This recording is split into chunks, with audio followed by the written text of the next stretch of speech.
everyone, welcome back to atong YouTube channel and welcome sa atong mga new listeners. Excited na ba mo sa atong mga bagong episode o bagong drama?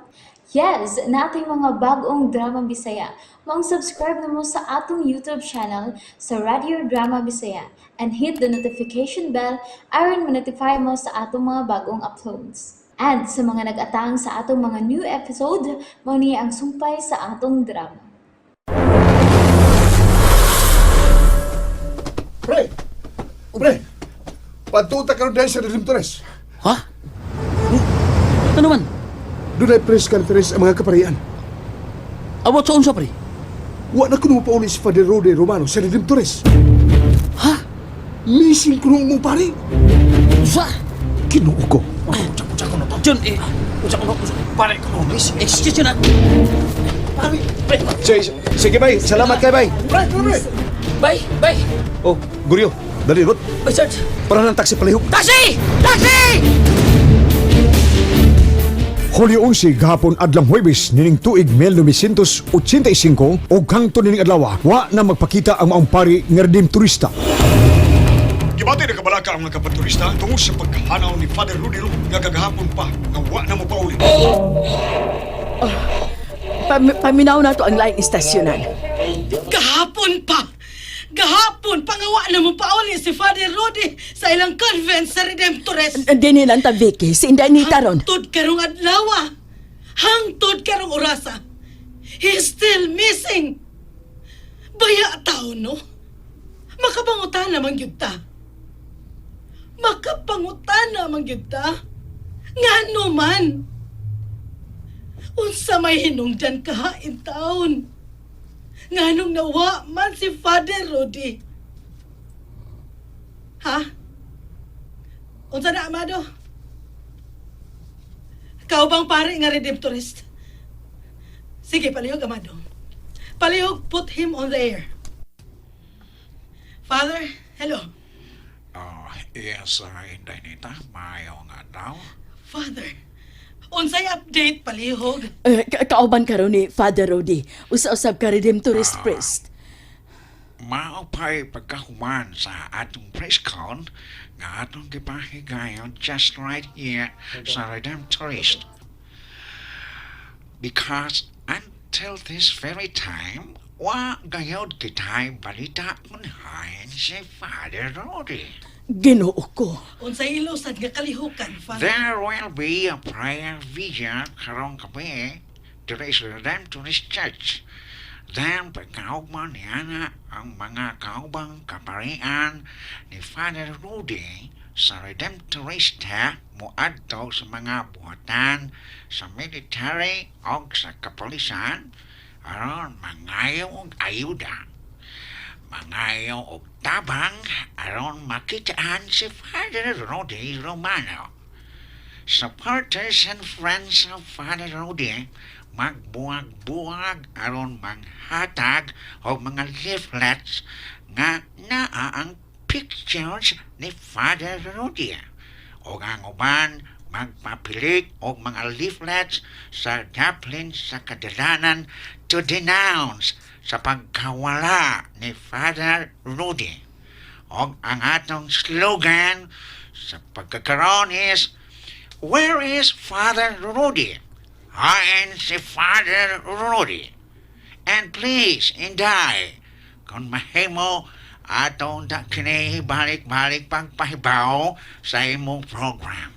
Yes, Father. Oh, Father. Tanang istasyonan sa radyo o pamantalaan ning higayuna nagkahiusa sa pagpangita kung hain karon si Father Rudy Romano. Thank you, Inday. You're welcome, Father. Og daghang salamat. Okay. God bless the Philippines. God bless us. God bless us, Father. Mao kadto mga igsoon. Atong pagon ang radyo. Ginoo in taon na unsa naman taon ron. Ginoo na unsa naman taon ang among nasod. Vicky? Ganina karangway tingog-tingog.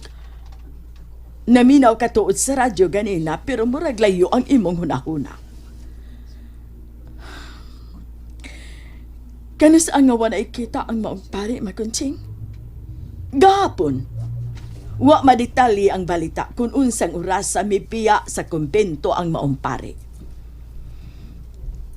Dili na ni Pag-o, Makunching.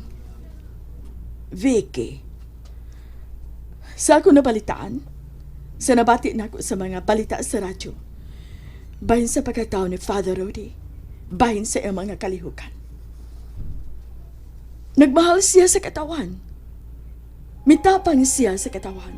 Dili lagyo ang iyang kinabuhi sa kinabuhi ni Kristo. Nagpasakit sa katawan.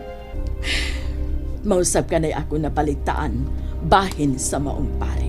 Gisong ang kakuyaw o kalisod sa iyang kinabuhi. Aron po kaon ang nahikatog o nagpakaroon ingnon nga nahikatog sa adyang mangit-ngit ning nasura. Tungod anak kanunay siyang giagbayan sa kamatayon. Vicky, o Makunching, ngano Vicky, unsay naa si mong hunahuna karon. Kung makitaan man si Father Rody. Vicky, usbon ko kung makita man ang maong pari, pero usan ako patay. Wa man gani nila buhi asin Ninoy. Unsay puot mong ipasabot. Gidagit si Father Rody. Vicky, gidagit siya sa mga military sa diktadura. Maunay ibong kituhuan. Kinsa pa man ay lain ma, Vicky. Kinsa may gipakigbatukan ni Ninoy. Kinsa may gipakigbatukan sa sama ni Ninoy. Kinsa may gipakigbatukan sa mga aktivistang estudyante. Kinsa may gipakigbatukan sa mga leaders sa mga mag-uuma o mga leaders sa mga mamumuo. Kinsa may gipakigbatukan ni Father Rudy Romano. Silang tanan nakigbatok sa madaog-daogong gobyerno ma. Silang tanan nakigbatok sa diktador. Karon, mangutana pa ba kita kung kinsa nagpatay ni Ninoy? Mangutana pa kita kinsa nagpatay sa mga estudyante? Kinsa nagpatay sa mga leader sa mga mag-uuma ug sa mga mamumuo? Karon ang ipawig kitang mangutana nganong kalit nga nawa si Father Rudy? Karon ang pangutana. Some of the poetry of Hain si Father Rudy. Ang sunod nga pangutana. Makit-an pa ka si Father Rudy? Ug ang finale nga pangutana. Buhi pa ka si Father Rudy? and the days of our Sabi niyo, Sarge, ang tuloy sa kampo. Ang missing nga pari mo gihisgutan. Nagkapakapang mga estasyonan sa radyo sa paghisgot sa mga pari. Klaro makikita yung military may pasabot sa missing. Kita ko nung ikingon nga missing ang pari. Rubida. Ang Cebuano. Mr. Discom. Uy, boss! Diya, boss! Okay, boss! Kasi na nawag rin. Na-meeting may Sarge. Apil ko nung ka. Si Colonel Dennis ang makig-meeting. Silhan! Otis!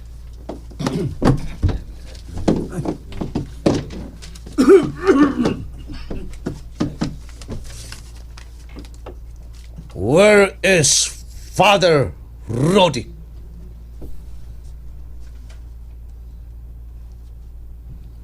Hain si Father Rody. Mao kini ato mabasa sa mga slogans sa matag paril ug sa mga poste sa kuryente ning syudad. Dayon sa ubos sa hulagway sa maong pari, ana dayon ang magkapahinuklog kay mga espesyal kayong mga pulong nga natagik tungod kay wa na makita ang maong pari. Hapit ang istasyonan, hapit mag-uniforme ang mga topic sa mga komentarista. Ilabi na yun ka ng babaeng komentarista nga gipasabot nga mao'y nakaingon nga missing ang maong pari. Mao kitang mga military.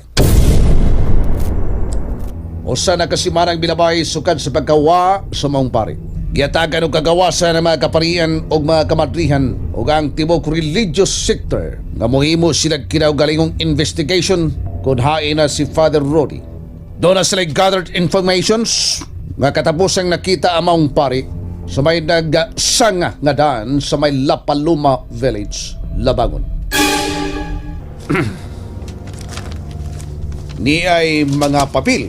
Iapod-apod nako ni ninyo kay ni ako na ang detalyado nga naitabo niyatong Hulyo 11 adlawng Huwebes ning tuig 1985 diha sa Naiskutang Dapit. Kuryo! Sir! Yari ko si Muluyo, sir! Nganong dito man idistino ang imong investigation sa Redemptorist? Nganong wa man dito sa labangon? Wasa kong hibaw. Kisang pagbuot? Si Dennis, Kisang man dito sa site? sila si eskolar. Unya, unsa may inyo nakuha dito sa Redemptorist?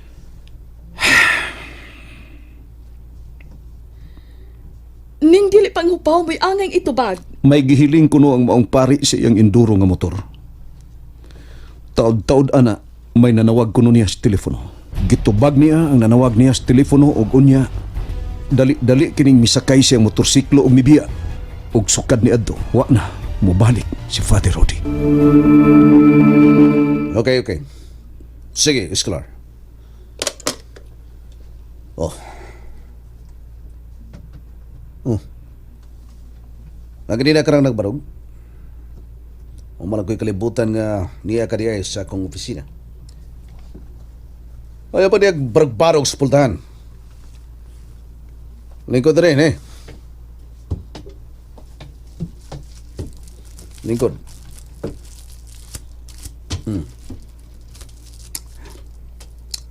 Tilawera ko rin chocolate gikan sa Germany. Lami kayo.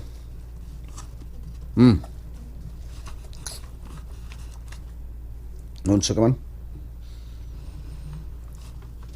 Misimba ko. Dito ko simba sa Redemptorist. Yon sa balita. Kamong mga military mo ikisumsuman. Pag-o ba na ni mo, ani? Permanente mo na. Kami manday na tugan. Ang mga hitabo. Ang mga isina diyang nawa si Father Rudy. Onsa mang isina, ha? Doon ay nakakita. Og nakaila kayo sa mong pari. Kay permi kini mo subay sa mong dan. Doon ay gikatingadan ang pila ka mga tao nitong ikayuna. Nganong murag nagsulo na lang ang misubay ang mong pari sa mong dan. Murag ituyo nga siya na lang usamoy magsubay sa mong dan. Anong wala ay makasaksi. Kay wa na may mga sakinan nga nagsunod sa mong pari. Murag kimaniobra ang traffic aron sa yun na kay masikop o madagit si Father Rudy sa nag-atang niya sa unahan. And there you have it, everyone. Thank you for listening for today's episode. Stay tuned for our next episode. Bye-bye.